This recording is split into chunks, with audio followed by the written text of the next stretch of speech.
Nigeria, the most populous country in Africa, is grappling with a significant challenge: youth unemployment. Nigeria stands at a critical crossroads, and the youth is not just the future, but the now.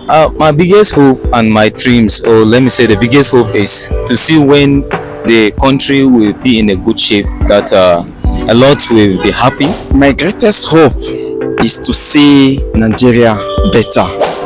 With about 70% of Nigeria's population falling within the youth age bracket, this demographic is not just a statistic, but a powerful force shaping the nation today. To be honest, we have a lot of challenges as youth in Nigeria, because the old ones, they don't want to give chance for the young one to come up. Most of the challenges young people face, they don't want to bend down and learn something. They want quick money.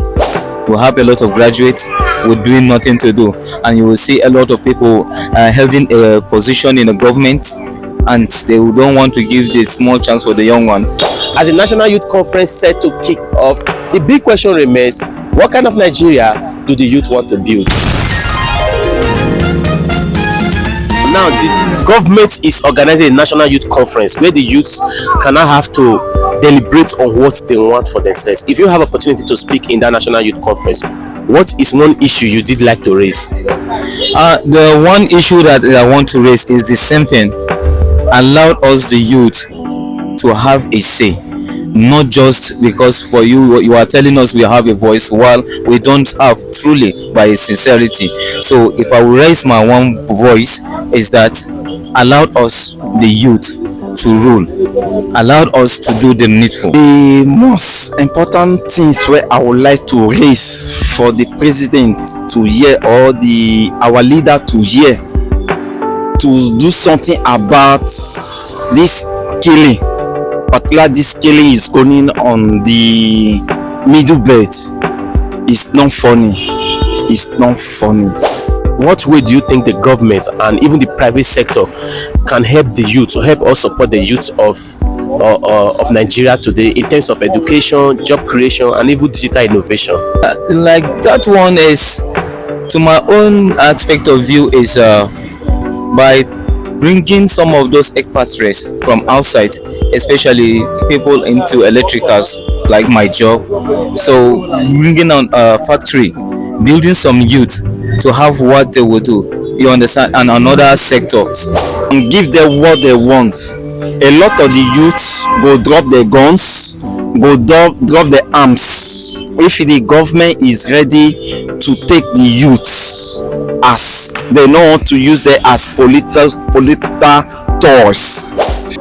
Now, with this National Youth Conference, would you say the government is giving the youth the opportunity to be involved in political and development conversations in Nigeria? Well, sure, because for them to bring that issue, truly they have the youth at heart, you understand. But just that the only problem I'm facing, what I'm saying, is they will tell you another thing and they will do another thing. So if truly from sincerely they are bringing that forum to help the youth, to be honest, we have a good government and we are proud of them. If it's the good intention, is good development to the nation. What should you be expecting from this national conference in the next coming days? We are expecting nothing less than a good turn up, a good reputation, a date that we'll remember in our whole days, which is that the government are able to remember the youth, and what they said, they really do it. My prayer sincerely, as hope all youths should be strong and come together and get something doing. You think the youth of Nigeria today should be engaged or involved in policy making in this country, or they should just sit down and wait for the seat?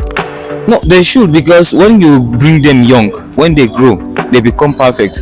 But when you expect somebody after he grew, before you ask him to do a lot of things, you will never get the perfect results. But bringing them close to you, even if you didn't give them full charge that time, but giving them the idea, it's a good thing. There's no law say is youth cannot be inside politics or whatever. When the youth are there, the youth have strong energy, strong blood to see work there as well. If you have the attention of Mr. President for just 60 seconds, what would you be telling him about the Nigeria youth? Well, I will beg Mr. President about the youth that we know we are children, but he has to try to help us to groom ourselves. Don't abandon us. Don't be telling us words like we are a lazy youth. At least in one way or the other we have tried our best, which they have seen it. A lot of other countries they are not really patient like Nigerians, but at least we are patient. So let them to try to be patient with us and build us. Let me try to work on this insecurity. When this insecurity stop, I think the youth can, some of them, as I said before, some of them will likely drop their weapon.